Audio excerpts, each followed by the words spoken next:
الذي جرى ووثقتموه من انتهاكات داخل سجون الاحتلال.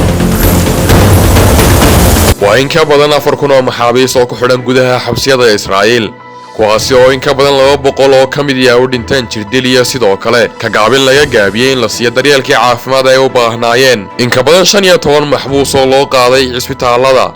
iyo sidoo kale traintaasi ka badan oo laga tagay isla xabsiga gudihiisa iyadoo aan wax dawooyin loo fidinin waa xaqiiqooyinka uu daa qaaday barnaamijka ma khafiya acdam ee ka baxa telefishinka Al Jazeera oo soo saaro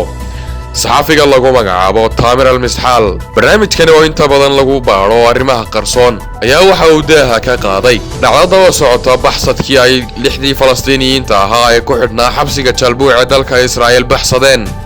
26 bishii 9aad ee sanadkan ku guda jirno taasi oo barnaamijku xilligaasi bilaabay baaritaankiisa waxna barnaamijka lagu soo bandhigay qaabkii ay u qodeen godkii ay ku baxsadeen 6daasi inkastoo toddobaad kooban kadib la soo qabtay xubnahaasi 6 qof ka koobnaa kuwaasi oo ay gacanta ku soo dhigeen ciidamada ammaanka Israa'iil oo kaashanaya sirdoonka rasmiga ah ee dawladda Israa'iil iyo sidoo kale shakhsiyaad ay ka askariyeen gudaha Falastiiniyiinta oo soo gudbiyay xogaha ay u baahan yihiin iyo booliska maxalliga ah ee Israa'iil inkastoo ay adag tahay inaad macluumaad ka hesho gudaha xabsiyada Israa'iil isla mar ahaantaasina iska day inaad macluumaad ka hesho u dhawaanshahoogu yahay mid aan suurtagal ahayn balse xubnahaasi ka soo baxsay caalamka tuseen sawiraankaasi ahayn shabakada Al Jazeera waxa ay ku guuleysatay inay hesho codad ay duubeen qaar ka mid ah maxaabiista ku xidhan isla hadda xabsiyada Israa'iil iyo sidoo kale muuqaal muujinaya dhibaatooyinka loo geystay maxaabiista ku xidhan xabsiyada Israa'iil waxaana ay xubno ka mid ah shakhsiyaadka Al Jazeera u soo diray codadka la helay ay u sheegayaan caalamka inay u baahan yihiin gargaar degdeg ah iyo sidoo kale in la soo farageliyo xaaladda ay ku sugan yihiin iyo dhibaatooyinka ay kala kulmayaan xabsiyada Israa'iil داخل قبور صنعت فقط للأحياء من خلف قضبان حديدية باردة تصبت لتغطي على الإنسانية أتحدث إليكم ونحن نعيش بأسوأ ظروف عرفتها البشرية taasi oo keentay in shacabka Falastiiniyiintu ay ku baaqaan in la gaadho xal rasmi ah kaasi oo ku dhisan in la kala bedesho maxaabiista ay kala haystaan Israa'iil iyo sidoo kale kooxaha ka dagaalama gudaha Falastiin ee ugu toonka weynta ay kooxda Xamaas ee ka dagaalanta deegaanka go'doonsan ee Gaza xabsiga Jalbuuc oo ah kii ay ka soo baxsadeen 6 Falastiiniyiinta ah ee ugu dambeeyay ka soo baxsaday xabsiyada Israa'iil balse markii dambe ay ciidamada Israa'iil ku guuleysteen qabashadooda ma yahayn markii ugu horeeyay ee uu la kulmo isku day noocan oo kala balse waxa jiray dhowr jeer oo arrintaasi dhacday waxaana kamid ah sanadii 2014 isku day ay sameeyeen koox kale oo kamid ah maxaabiista ku xidhan gudaha xabsigaasi inay kaga baxsadaan isla xabsigaasi iyagoo isticmaalaya godad ay ka qodeen dhismayaasha ay ku jiraan si ay uga hoos baxaan dhismaha xabsigu ka kooban yahay iyo deyrka ku hareeraysan Al Jazeera waxay heshay mid ka mid ah codadka shakhsiyaadka ku xidhan isla hadda xabsiyada Israa'iil kana mid ah dadkii isku dayay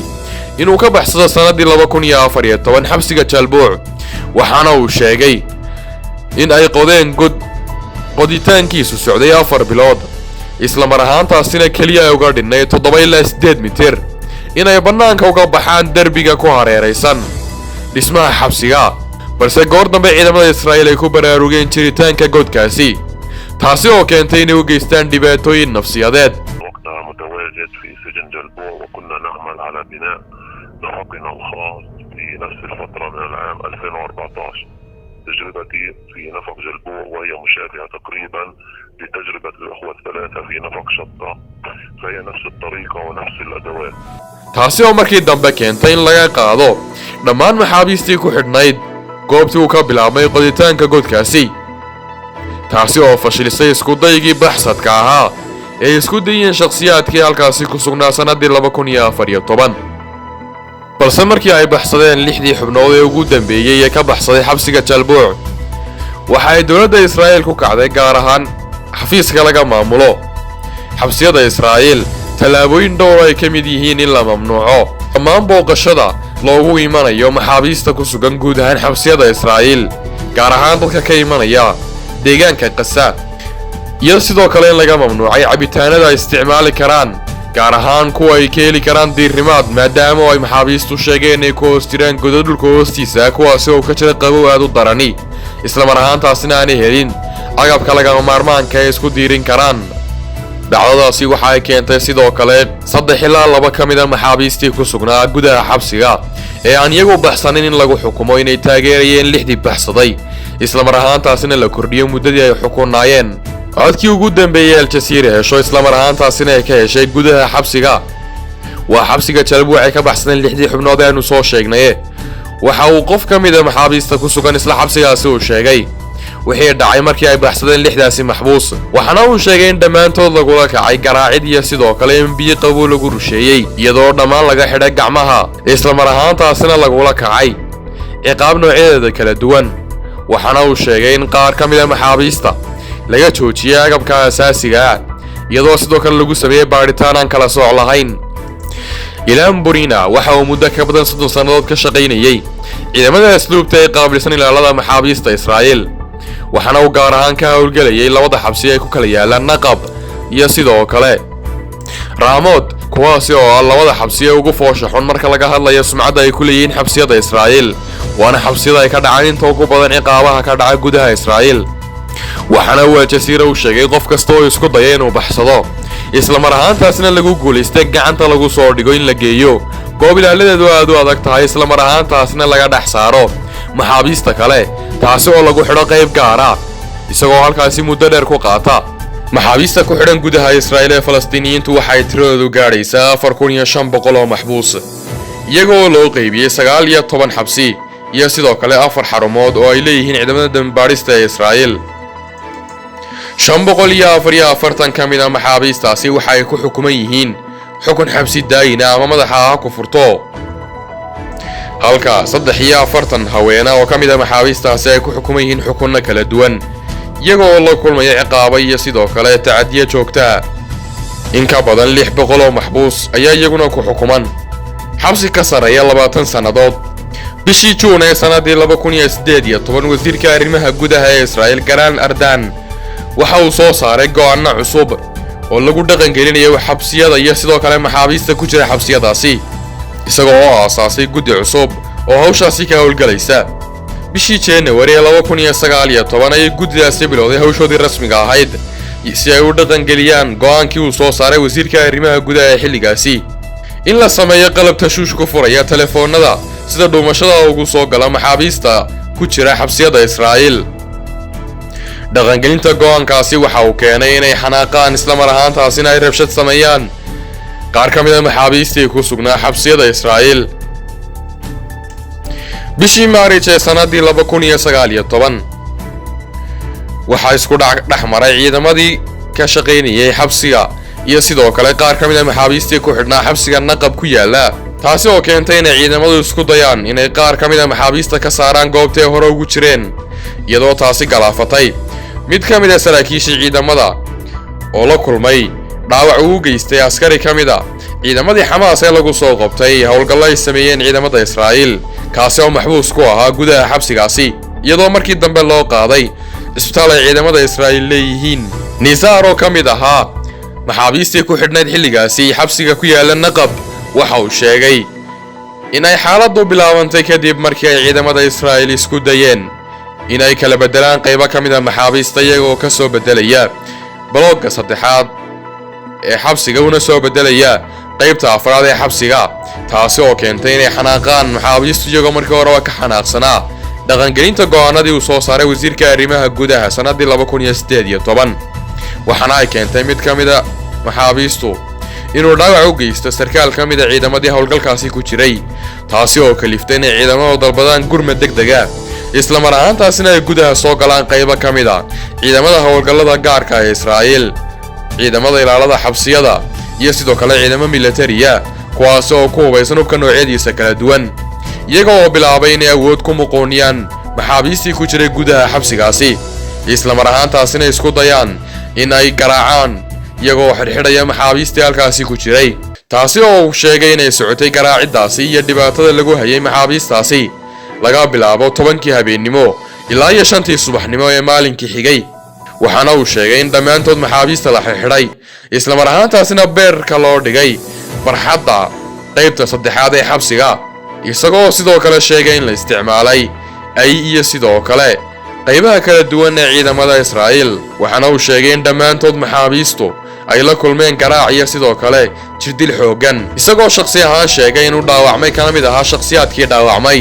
maadaama ay ciidanka Israa'iil isticmaaleen rasaas loogu talagalay ugaarsiga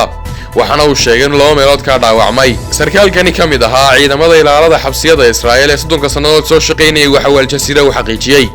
in haddii ciidamadu la kulmaan xaaladaha noocan oo kala ay dalbadaan ciidamada howlgallada gaarka ah gaar ahaan guutooyinka lagu magacaabo Witsada Sharon Autoron kuwaasi oo ciidamadu aad u qalabaysan isla mar ahaantaasina loogu talagalay inay galaan howlgallada gaarka ah adag isagoo sidoo kale sheegay haddii ciidamadaasi ku filan waayaan muqooninta maxaabiista in la dalbado ciidamada militariga ee ilaalada xuduudaha iyo sidoo kale booliska maxalliga iyo qaybo ka mid ah sirdoonka Falastiiniyiintu waxay isku dayeen gaar ahaan xubnaha u dhaqaaqa xuquuqul insaanka iyo sidoo kale ururada ka howlgala arrimaha maxaabiistu inay gudbiyaan dacwad ka dhana ciidamadii falka fooshaxun la habeenkaasi ku kacay balse waxa ay maxkamaddu sanad kadib ugu soo jawaabtay in qaar ka mid ah dacwadahaasi la xidhay kadib markii la aqoonsan waayay ciidamadii howlgalladaasi sameeyay dhinacyada ay ka socdeen iyo sidoo kale shakhsiyaadka ay ahaayeen balse shabakadda Al-Jazeera waxay heshay muuqaallo muujinaya jirdilkii iyo sidoo kale falkii fooshaxuma ee lagula kacay maxaabiistii ku jiray xabsiga Naqab bishii 3aad ee 2019 inkastoo ay Falastiiniyiintu isku dayeen inay helaan muuqaalada ee Al-Jazeera heshay balse waxa uu xeerlaaliyaha guud ee Israa'iil u sheegay in aanay kamaradu u shaqaynaynin qaar ka midana kor loo qaaday si aanay u qabanin muuqaalada wixii meeshaasi ka dhacay taasina ay keentay in la soo gabagabeeyo dacwadaasi oo ku dhamaatay waxba kama jiraan balse intaan Al-Jazeera muuqaaladani helin bishii Juun ee sanadkan aynu ku guda jirnay 2021